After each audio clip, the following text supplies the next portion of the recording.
So and so I'll have my 4-year-old multiple times. My 4-year-old has, because these kids are so damn good on the iPad now. Multiple times, my 4-year-old has been fully on FaceTime with ICE agents trying to get my 10-year-old locked up. And then it's like, do you put them, because I put them in timeout, but you're like, is that enough? And timeout is what the government's trying to put them in. Exactly. So you're like, is it just like a practice? Like, I think these days for Latino kids, you got to make timeout intense. Right. To at least get them ready in case they get picked up. That's what, actually, it's funny you say that. That's what I've been. You're pretty good. Yeah, dude, is racism still alive, do you think? What do you think is really going on with racism? With racism, what I really think is going on is I think that it's turning around now, and now it's pretty much just whites and blacks coming together to be racist against the Chinese. You do? Yeah, so that's what I think is the nice thing about racism is we're kind of, everybody's teaming up now. And so it's about a common enemy, because it used to be white versus black, but that's not at all what it is anymore. And Latinos have been absorbed up into white, and everything is just not Chinese Americans, just people from China. Okay. That's where it seems to be going now. Well, some black folks were beating up the Chinese during the COVID stuff. Remember that? That was the big thing. I have a lot of friends, obviously by my haircut, and you've known me for a long time, but I have a lot of friends who are in the NYPD. And I have an honorary police badge just because of the way I look. I was just given one. Like some people get like a honorary doctorate, like Bill Cosby, the OG. I got an honorary NYPD just because of my look. Oh, I could see you breaking that out like in a men's bathhouse or something. Like, everybody down. Yeah. And mouths open. Yeah. I'm on a big group chat with like 30 cops, and anytime there's like a protest, they'll just start writing CS. And I'm like, what the hell is that? And they're like, cracking skulls. Yeah. Yeah. Just start coming out. Coffin time. That's what it is. Yeah. But I think that you really think that? Because racism, like, it's gotten into, like, when I was young, it was like, I don't want to say it was nice or whatever, but it was easy. It was like, okay, everybody was a certain thing, and you kind of got to pick them out, and you knew who was going to pick on you type of thing. Yeah. But then people started getting so mixed. It's like you almost need like a calculate. You're like, well, what is, what, I'm only going to be racist against like half of this person or a quarter of them. It's like, it's just too confusing now. Right. Well, it's too confusing. It's like when you started doing fractions when you were like in 4th grade. And it's also like everybody is every race and everybody's every gender and everyone. Like I have it even in my own family because, I got my kids are half white, half Latino. And, I have a 10-year-old daughter and a 4-year-old daughter. And there's even division there. Like my 10-year-old has chosen to be more Latina, and my 4-year-old's chosen to be more white. That's what. And implementing in my house, I have a little room in my basement. That's alligator Alcatraz. Well, we actually call it Guantanamo Bay. Yeah. And so we have it set up. We have like a little video camera there. We put them all in, masks when they go down there. And it's a whole thing to get them set up, because the truth is, man, is if one of my children has chosen to be white and one of my children has chosen to be Latino. That's on them. That's on them. And it caused division with, my wife and I. Like I have to now choose, and obviously I choose white. Yeah. As you have. I think these days I am on the fence, or like, how do you say the fence in Spanish? Bring that up. La fence.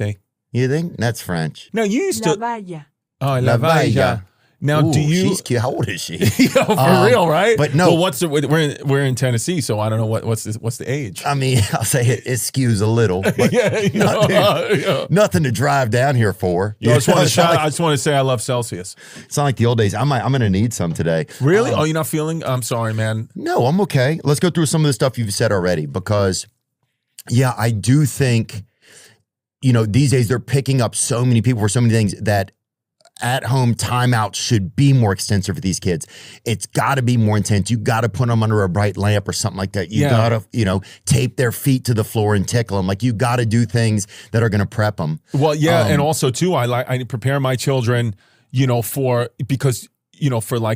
kidnappings and things like that, because with all the Netflix content and just content in general that needs to come out, you have to think that networks and streamers are going to start to just do things for the content. So they will just let a serial killer loose or just pay a dude to just kind of get out there and kidnap kids so they have the story. So you have to, my kids want to get into acting, so maybe that's the way. Well, they just started a lot of those pedophiles that they're busting over there at Target. You've seen these TikToks?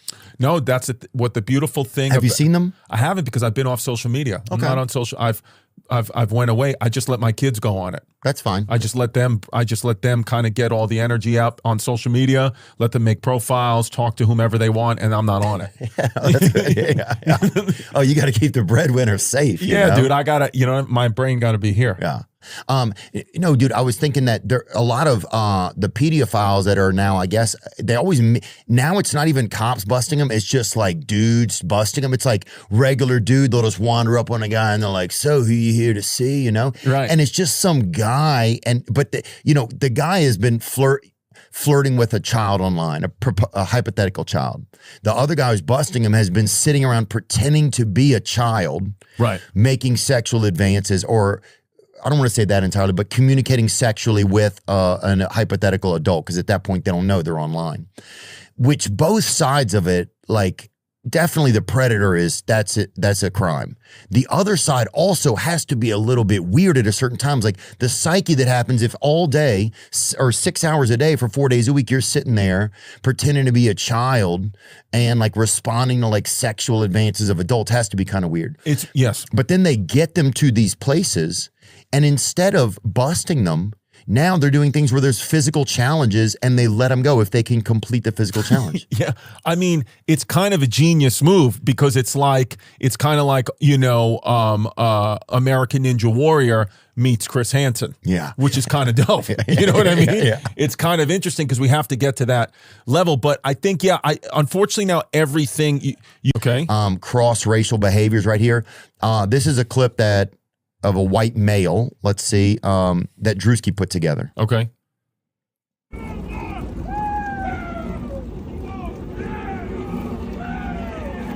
Here's the love, here's the honor. If you can't come in her, come over.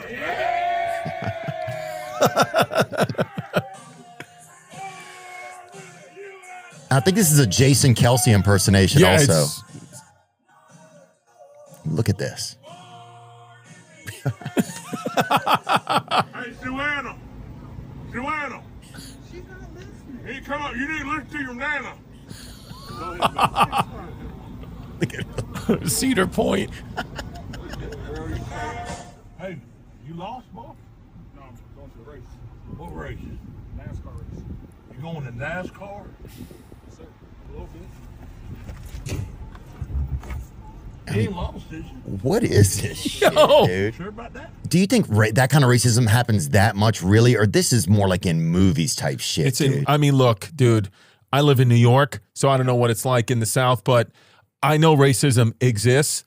I also know that it's kept alive by the media and the internet and all that stuff, because there's so many people that make so much profit off it that you're like, but I mean, I think that's fine. I mean, Drewski doing that is just like a good bit. But I should be able to then fully dress black. Well, that's where I'm going, right? Because at this point, it's like, this is hilarious, right? Yeah. Like, I thought the part with the black dude was great. It's tough to watch, because you're like, is he now perpetuating this thing that I don't think that shit happens, dude. No. Like, you know what I'm saying? I grew up in areas with a lot of racism. I've dabbled in it. Sure. But I don't see that kind. I mean, I think you see that shit like in A Time to Kill, an old movie, or like, like In the Heat of the Night, and that's just my perception. Right. But I don't even know if a lot of my black friends would say that they see that kind of shit. Maybe they do, though. Maybe I'm completely blind. Maybe. But I think at this point, it's like you could do that. Somebody could do a black face if they wanted to, right, to create humor in it. Do you think so? I mean, I guess you can try. I think you could try whatever you want. You could try. I think you do it up. You try whatever you want. I don't have, me personally, I wouldn't do it, not because I don't have the comedy behind it. You wouldn't look good as a African American. Exactly, dude. And because I got a lot of skin tags, so even if I went like blackface or black full body, because I would most likely just go black chest. Oh, I go black arms and legs, and I get out on the court and I'd ball. Right, and I would keep the face right, but I got a lot of skin tags and moles and stuff, so it wouldn't look right. But I think in the name of comedy, I say, give it a try. Yeah. That's why with Drewski, I mean, that was funny to me. Hilarious. Give it a try. Any white person that's offended by that is just, they're kind of Guantanamo Bay in a way. Yeah. Yeah. In a way, dude. Everybody's kind of just a little bit sensitive, and you really start to feel better about your life. I think ultimately when you come, well, again, I don't generalize anything anymore. Me specifically, I started to feel so much better and happier when I just got off social media, because I was like, oh, all the racism and drama, it's all happening in the comments of people that you don't know. Anybody, I've made a decision in my life, if I don't know you personally, you don't affect me at all, positive or negative. You can tell me how great I am, doesn't matter. You can tell me how much I suck, doesn't matter. You could call me any name in the book, don't care, unless I personally knew you. If you, Theo Vaughn, was like, hey, Chris, you're a or whatever. Exactly. Well, dude, I mean, that's how we talk, man. I would just look at my last text from you. Yeah, facts. But no, I just think I love this in the name of comedy. I think it's the kind of comedy that's fun and that you need. Yeah. And I think if somebody were doing something messed up and that is racist, I think you can feel that. Yes. Undeniably. To me, you can't be racist and funny. It's one or the other. Like you can't be hateful. You can't be racist and hateful. Like Hitler wasn't funny. You know what I mean? He was racist, but he wasn't funny. Well, he might have been a little funny, but the racist stuff he was doing wasn't funny. But he could have been funny outside his racism. That I don't know. Did he have a sense of humor? Will you bring that up if Hitler had a sense of humor? Yeah, I think he did. Nature of Hitler's humor. Hitler's humor was often sarcastic or offensive, sometimes involved pranks directed at his associates. Examples include telling politically charged or racially derogatory jokes at public events and meetings, and making light of aggressive or threatening situations. His jokes tended to reinforce Nazi ideology, or humiliate perceived enemies.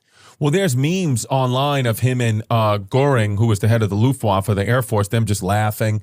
That's a lot of times in the group chat, that GIF will get sent around with Hitler and Luftwaffe and Göring just laughing. Well, they're probably off work for a little while. Yeah, I mean, you're not on all the time. A specific example of Hitler's humor is the elaborate prank he played on his foreign press chief, Ernest Humstangel. Putzel. Hitler convinced Humstangel that he would have to parachute behind enemy lines during the Spanish Civil War as part of a dangerous mission. Humstangel, terrified and confused, spent hours circling the German countryside by plane before the pilot revealed the truth and landed safely. Another account concerns Hitler's cold willingness to use jokes to humiliate or intimidate others. For example, Hitler reportedly joked with Hermann Göring. Göring is the head guy. That to make the people of Berlin happy, he should jump off the radio tower, a joke that became widely told and led to harsh punishment for those who repeated it publicly. Ooh. That's the thing. I don't know if you've ever done comedy in Germany, but they tell you go to do comedy in Germany, you cannot make fun of Nazis. You can't do any of that. Really? Like you can't make any jokes about it at all. They just don't want to hear about it. They said you could get deported for that. I was like, you mean make fun of it like you mean like don't condone it, or like don't make fun of the Nazis because that's what you guys like fuck with. Like you guys are proud of that. And he was like, it's up to you. Yeah. It is up to you. Which sounds a little bit risque right there. Right, yeah. Nazi humor is heavily restricted at Madison Square Garden. Yeah, the theater at Madison Square Garden was supposed to be the arena, but then the ticket sales dictated to go to the basement, baby. That's all right, No, baby. you know what happened? I bit off more than I could chew. About 6 months ago, I said, they came to me, they were like, oh, a show on September 11th. Ooh. Yeah. That's right? lit. That's lit. So they said, want to make it a day. So I said, I had done 2023, I did Radio City and Theater at MSG back-to-back nights. So they were like, let's try the arena, because I'm from New York. Yeah. And then the ticket sales, they were just not moving. And like everybody, like I had a decision. They were like, look, you could either wait. We see a huge increase in ticket sales a week before-ish. That's the way the trends are now for certain people. Or they were like, you could just pull the plug right now and we can move it downstairs to the theater. And I just said, you know what, man, I know me, I know my brain, I know my heart. Stress. I'm going to carry a lot of stress for 6-7 months. Let it go. And I said, me doing the arena is definitely a goal and a dream, and we'll try again. But a lot of it was just ego. So I was like, move it to the theater. And now the theater is all but sold out, and I haven't stressed about it in 6 months. And it's going to be amazing. Family's going to come, and then I'm going to detonate a suicide vest at the end of it. Oh, just I take think everybody down. You needed some sort of fireworks at the end. Yeah. Also, inviting people into the city on 9/11 is a wild move. It was a wild move. Yeah, I made a ton of mistakes, but I had a manager back then who had a ponytail, so we were making wild moves back then. So we're not together anymore. He's still my boy, but I was like, yo, dude, because he told me he booked me for the arena on 9/11, and then he told me to hold 5 p.m. the same day open because he thought I could do 15,000 seats at a stadium in Forest Hills, Queens. So he thought I could sell 30,000 tickets, and I sold like 2,000. But he said it, but when he was saying it to me, it was crazy because he was like, obviously on coke, and he had the ponytail and the glasses on, and he was wearing bathing suit shorts and like a button up top, and it was December. And he was eating a fruit cup. Yeah, and he was eating a fruit cup, and he was like, you could do it, baby. He was like, I know you could do it. I know you could do it. So you get pumped up, and then he put me on this arena tour, and then we had to cancel them all. Yeah. So I like him. I respect him for really, swinging. But, we have the same agent, but my agent was like telling me from the beginning, he was like, this is a dumb idea. And I said, dude, look at him. He knows what he's talking about. Look at his ponytails, sleek. He uses herbal essence. And then kidding? My agent was like, all right. Dude, the guy has 2 barrettes in. Yeah, come on, dude. I was like, look at him. He wears a child's headband. Yeah, dude, this guy is legit. I said, I might fire you and hire him. And then after a week of the ticket sales, agent was like, pull it. Pull it, dude. Yeah. And then he was like, fire the manager. Yeah, so we're still cool. That guy and I are still cool. I hope he's still alive. That's amazing. But I'm at dude. the theater there, and then but you know what, man? It's one of those things. And my little daughter taught my older daughter, my 10-year-old, because I was a little bummed about this because I was a big moment in time for me. I was like, oh, daddy's going to get to do the arena. I almost wanted to do the arena at MSG because it would almost set me free because that was my only real goal I've ever had to do comedy. A lot of guys, girls, they do comedy for all their different reasons. My only reasons I ever left my physical therapy job was to do the arena at MSG and to have a sitcom about my father. Those are the only things I've ever cared about. So I almost felt like if I could get that one, it would almost set me free because this everyday stress of this career sometimes it plays with you. Because you had the sitcom, right? Well, I had a sitcom pilot, so right. but I'm hoping still. I have one in development now, so I'm hoping that I could get that one and just fulfill at least one of the two, and then set the sights on the arena because I don't know that I'm a guy that does stand up forever. I'm already mentally being like, it's very difficult for me to go on the road and be away from the family.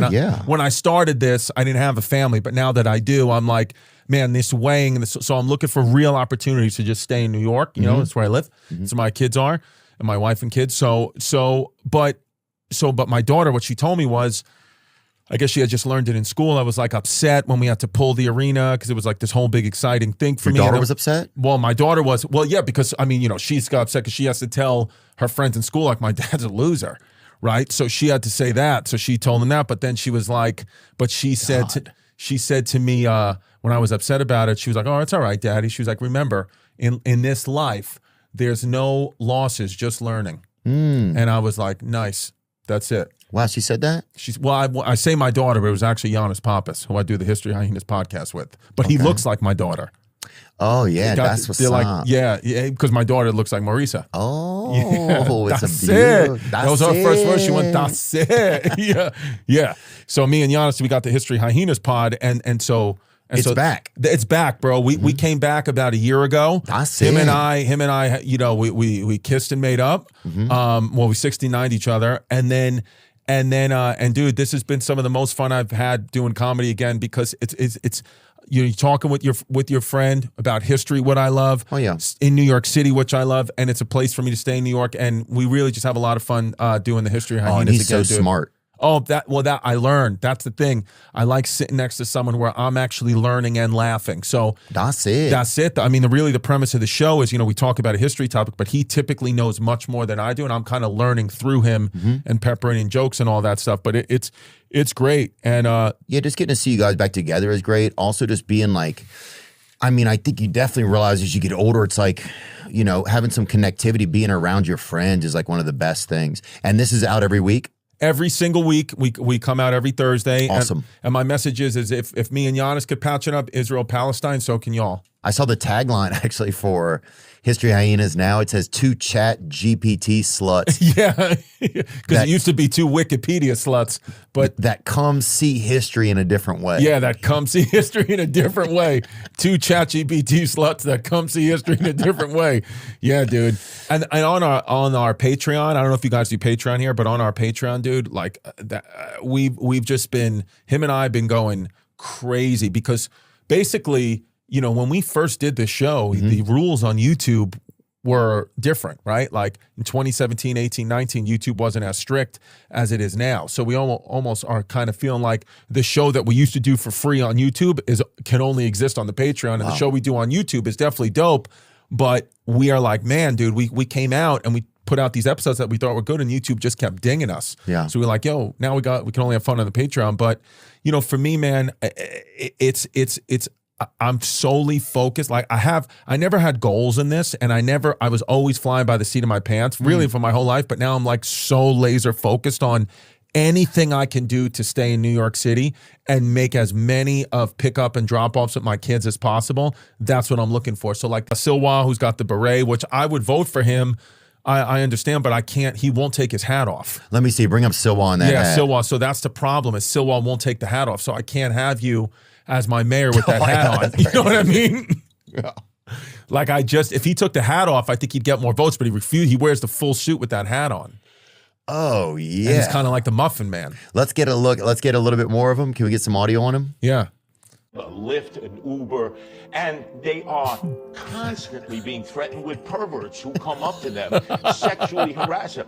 Men, for the most part, don't have that issue. Pat, I'm in all 350 neighborhoods, all 472 of the platforms in the vast city subway system. I'm the only candidate in this subway every day. What are you talking about? Do you think he acts like what is he the fucking is he the Lord of DoorDash drivers? There's no way he's in all those places, dude. Could you imagine? He looks like Isidore Dash, dude. He looks like the great chancellor of DoorDashian. Dude, he's just yelling about perverts and Ubers. Dude, they should have a show called Keeping Up with the DoorDashians. Yeah. Yo, that'd be crazy, dude. We should make Should we pitch that? Yeah, well, I think we're pitching. Let's just do it. Let's just do it. Keeping up with the DoorDashians. And it's just a family that DoorDashes, and they're just pissed about it. They're like, oh, I'm taking these rich motherfuckers on the Upper East Side. It's fucking like, oh, I just delivered Ben Stiller some tater tots, you know? They're just fucking pissed at everybody. They're like, oh, Dershowitz wants his waffle fries shaped into a kid's pelvis, you know? You're like, that seems a little risque. Yo, this is the 4th time. Risque. Oh, it does, dude. I love it, man. Keep it going. Thank you. Let's get a counter up there. Keeping Up with the DoorDashians is a hit show, bro. Wow. See, that's what I'm saying, dude. You think your mind is not there. You keep saying your mind needs these little mental resets, and that's how you're able to get such good bits, and you're taking little breaks, which is what more people should do. You take little breaks. That's what I was saying. That old dude that I was telling you about the Muffin, who told me he doesn't stress about the Muffin, he told me he's 98 years old because he takes little breaks. He was like, oh, when you put your kid in the car seat, put in the car seat, and instead of just going right back to the driver's seat, close the door, yell some slurs, right, breathe deep, drive the car into a garage, shut the door, keep the engine running, and then you leave. No, he said, take a long walk around the car, take 5 seconds to breathe and reset. You got your baby safe in the car seat. And then don't just jump right in the driver's seat and start driving. Take 5 seconds the long way. Find little breaks throughout the day. Yeah. And that's what you do. You take little breaks. I like it. Like resetcism instead of racism, resetcism. Resetcism. Or like recidivism, but it's reseticism. I like it. You know what I'm saying, dude? Thanks, dude. Get a little reset. Reset. I haven't seen you in like 2 years.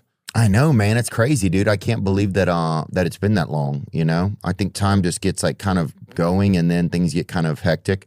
I know. Are you home or you're on the road? Are you staying? Is your goal to stay home like my goal is to stay home? It is now. You know, I've been on the same tour for almost 4 years. So you're off it now?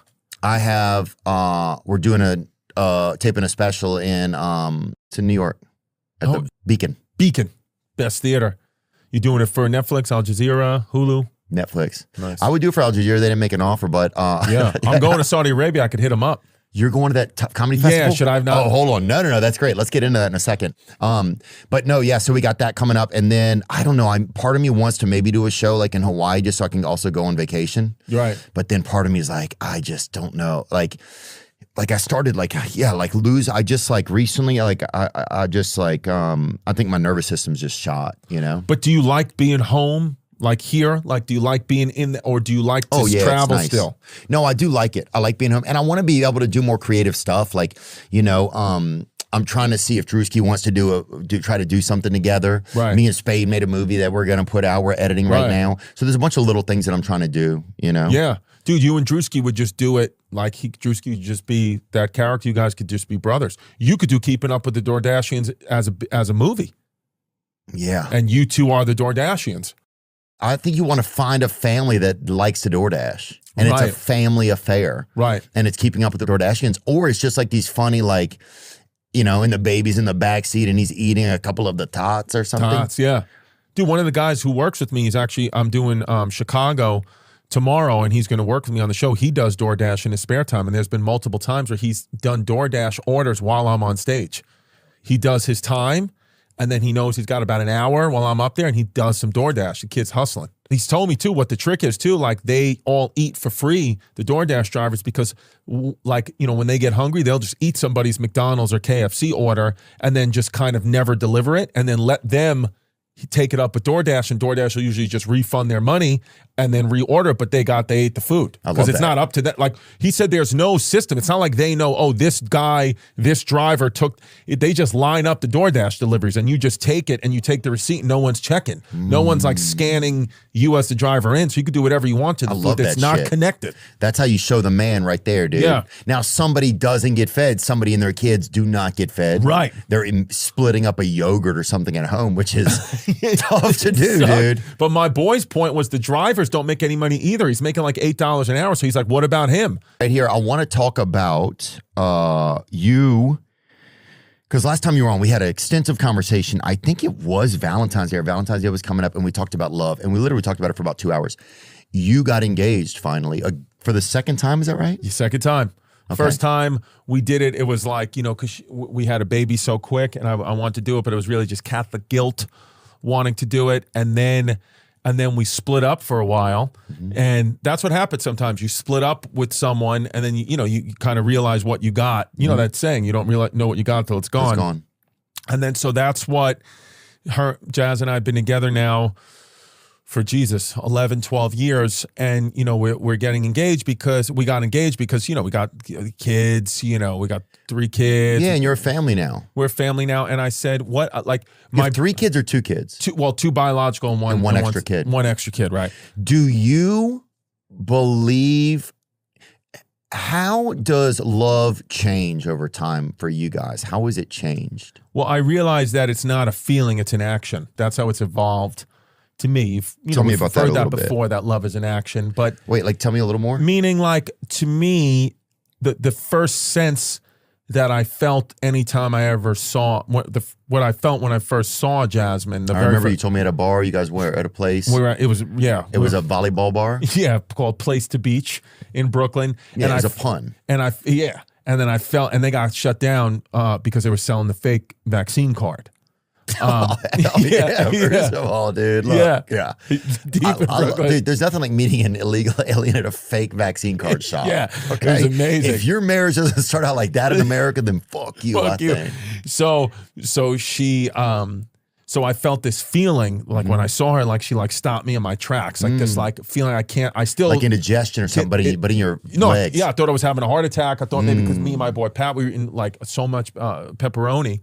And so I was like, oh, maybe it's that. Maybe it's finally catching up to me. A Pepto-Bismol, nothing worked. And then so I realized like that was like, I thought that was love, but that was more of like an infatuation. That was more of like a lust. That was more like me just taken in by her beauty, like that. Oh, yeah. And so that's powerful. That's necessary. And then I went through with that feeling for years thinking like that was love. And then we would have all these problems and I was always looking for something else. I was always pushing her away. Then I'd get closer. She'd push me away and all these things.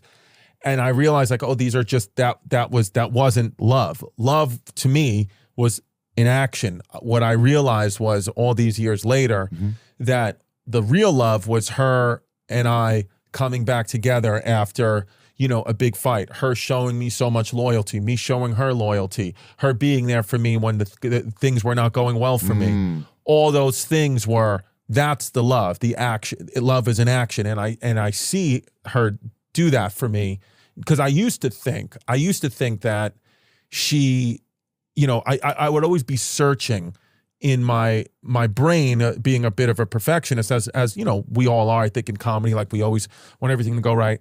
I would always say, oh, you know, she's not perfect. So you're looking for something else. Your brain is always like, what's the next best thing? What's the next best thing? And then, you know, at some points you say, okay, I can go get this or get that. And then you're looking for what's perfect. And then I realized at some point it hit me. I was like, oh, she actually is perfect, because she's taking me in from all my imperfections.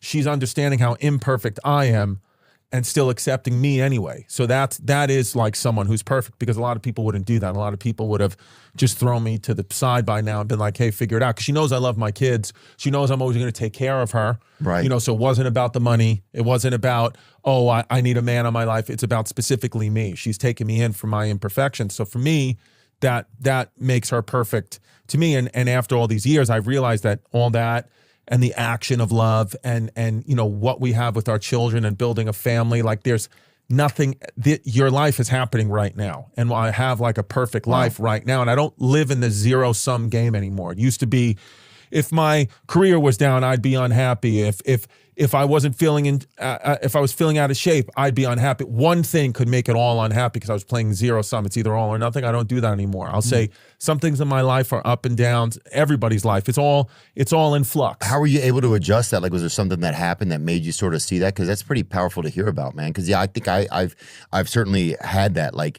one thing will affect kind of how I operate for the rest of the day, and then, or affects how I think about myself. Well, I think children, that's why it's important. You know, in my life personally, people do what they want, but for me, abort all your kids, whatever you want to do. In New York City, you could kill them all up, I think, till they're 18. I think you can have legal abortions. That's what AOC said. Or you can send a kid to Gaza and Israel kill them. Mom Donnie's going to make it 21, he said. Is he? That's what he said. That's what the platform, some people are voting for that. You can abortions up to their kids are 21. So, but what I felt like, you know, how I learned all that is literally just by like listening to my kids and watching what my kids kind of want from me and expect from me. And I realized that, you know, you could spend your whole life thinking about, oh, what's going to happen tomorrow? Always being, you know, there's something's better on the horizon. You can spend your whole life and then your whole life goes by. So I realized to like be in the, like, nothing's better to me. Like, what's better than, you know, a Lamborghini or selling out a world tour or having sex with the hottest girls, like, you know, just sitting in the grass with your kids like that. And it's not for everybody. And also at times it's not even for me. At times I'm sitting in the grass with my kids. I'm like, this sucks. I want to go drive in a Lamborghini. But it's not a zero-sum game. Exactly. Like you're saying. But those moments that I do have when I am fully locked in, I'm always chasing that. If I'm chasing one thing, I'm always chasing that with these. I've had feeling throughout my life of being locked in with my family.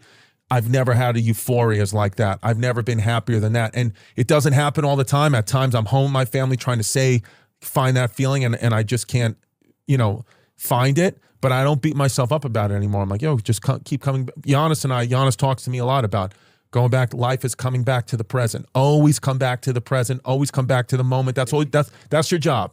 Come back to the moment as much as you can throughout the day. Come back to the moment, because it's all happening now. I try to be where my feet are. Like there was a time when I was talking to you the last time we spoke about love, and on Valentine's Day, half of my brain was with you, and then half of my brain was probably back home at my kids, or, you know, what I was doing after that, or my show. But now I'm fully locked in just with you. That's one thing I have definitely can feel I've gotten better. I'm talk about how certain names could lead people down certain sexual paths. My name, well, Christopher. My dad, he purposely calls me Christopher and not Chris, because he believes that if a man goes with their full first name, that means they're gay. So he basically calls me gay, like as a joke, but he calls me Christopher. It's really like he's saying you're gay. So and Paul, sorry, dude, I gotta interrupt you, but we gotta. You have to go, or you're gonna miss your flight. I gotta go to Chicago, dude. Dude, I love you. History Hyenas is back. People can check it out. You're on tour with some tour dates. We'll make sure we put them all up and talk about them in the beginning. And I love you, man. Good to see you.